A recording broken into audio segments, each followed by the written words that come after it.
ജയശങ്കർ ഒരു വാർത്ത പങ്കുവെക്കുന്ന ഒരു അപകട വാർത്തയാണ്. എപ്പോഴും നമ്മൾ പറയാറുണ്ട് മോർണിംഗിൽ തന്നെ അപകട വാർത്ത വരുമ്പോൾ നമുക്കുള്ള വിഷമം ഒക്കെ. പക്ഷേ ഒരു അത്യന്തം വിഷമകരമായ ഒരു വാർത്ത വരുന്നു. തിരുവനന്തപുരം നെടുമങ്ങാട് പുതുകുളങ്ങരയിൽ കാർ നിയന്ത്രണം വിട്ട് മറിഞ്ഞ് 2.5 വയസ്സുകാരന് ദാരുണാന്ത്യം സംഭവിച്ചിരിക്കുന്നു. ആര്യനാട് സ്വദേശി വിഷ്ണു കരീഷ്മ ദമ്പതികളുടെ മകൻ ഋത്തിക്കാണ് മരിച്ചത്. ജയശങ്കറാണ് ചേർന്ന്. ജയശങ്കറെ കുഞ്ഞു മോനാണ്. നമുക്ക് എന്താ പറയാൻ പറ്റുന്നത്? എപ്പോഴായിരുന്നു അപകടം?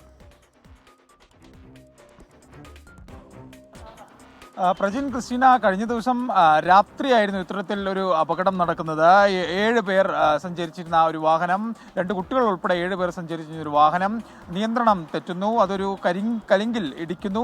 ഈ ഘട്ടത്തിലാണ് ഈ വാഹനത്തിലുണ്ടായിരുന്ന കുട്ടി വാഹനത്തിൽ നിന്ന് തെറിച്ച് വീണ് പുറത്തേക്ക് വീഴുന്നത്. ഈ ഘട്ടത്തിൽ ഈ കുട്ടിയുടെ മേൽ തന്നെ വീഴുകയായിരുന്നു എന്നാണ് നാട്ടുകാരും പോലീസും ഉൾപ്പെടെയുള്ള ആളുകൾ പറയുന്നത്. എന്തായാലും ഈ ആര്യനാട് സ്വദേശി വിഷ്ണുവിൻ്റെയും കരിഷ്മയുടെയും മകൻ ഋത്തിക്ക 2.5 വയസ്സുകാരനാണ് നിലവിൽ അപകടത്തിൽ മരണപ്പെട്ടിരിക്കുന്ന. ഈ കുട്ടിയുടെ മൃതദേഹം തിരുവനന്തപുരം ജില്ലാ ആശുപത്രിയിലേക്ക് മാറ്റി. പരിക്കേറ്റ ഈ വാഹനത്തിലുണ്ടായിരുന്ന ബാക്കിയുള്ള ആളുകളെ തിരുവനന്തപുരം മെഡിക്കൽ കോളേജിലേക്കും മാറ്റിയിട്ടുണ്ട്. ഈ വാഹനത്തിന്റെ അമിത വേഗതയാണോ മറ്റെന്തെങ്കിലും തരത്തിലുള്ള പ്രശ്നങ്ങളാണോ അപകടത്തിലേക്ക് നയിച്ചതെന്ന് സംബന്ധിച്ച് പോലീസ് നിലവിൽ പരിശോധിക്കുകയാണ്. കുട്ടികൾ ഉൾപ്പെടെ സഞ്ചരിച്ചിരുന്നൊരു വാഹനമാണ്. കലിങ്കിൽ ഇടിച്ച് വാഹനം നിന്നതുകൊണ്ട് മാത്രമാണ് വലിയൊരു അപകടം ഒഴിവായത്. കാരണം അതിനപ്പുറത്തേക്ക് വലിയൊരു ആറുണ്ട്. ആറിലേക്കൊക്കെ മറ്റു വീഴുകയായിരുന്നെങ്കിൽ ഈ അപകടത്തിൻ്റെ ഒരു വ്യാപ്തി കൂടുമായിരുന്നു. ഇന്നലെ രാത്രിയാണ് ഇത്തരത്തിൽ അപകടം നടന്നത്. ആ ഘട്ടത്തിൽ തന്നെ നാട്ടുകാരും പോലീസും എല്ലാം എത്തി രക്ഷാപ്രവർത്തനം നടത്തി. പക്ഷേ അപ്പോഴേക്കും ഈ വാഹനത്തിൽ നിന്ന് കുട്ടി തെറിച്ച്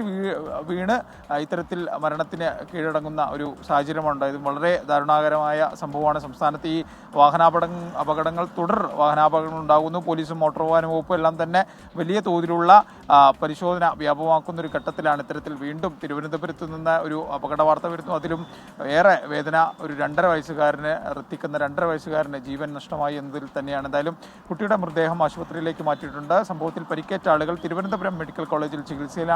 ഇവരുടെ നില ഗുരുതരമല്ല എന്നാണ് നമുക്ക് ലഭ്യമാകുന്ന വിവരങ്ങൾ. ശരി ജയ്.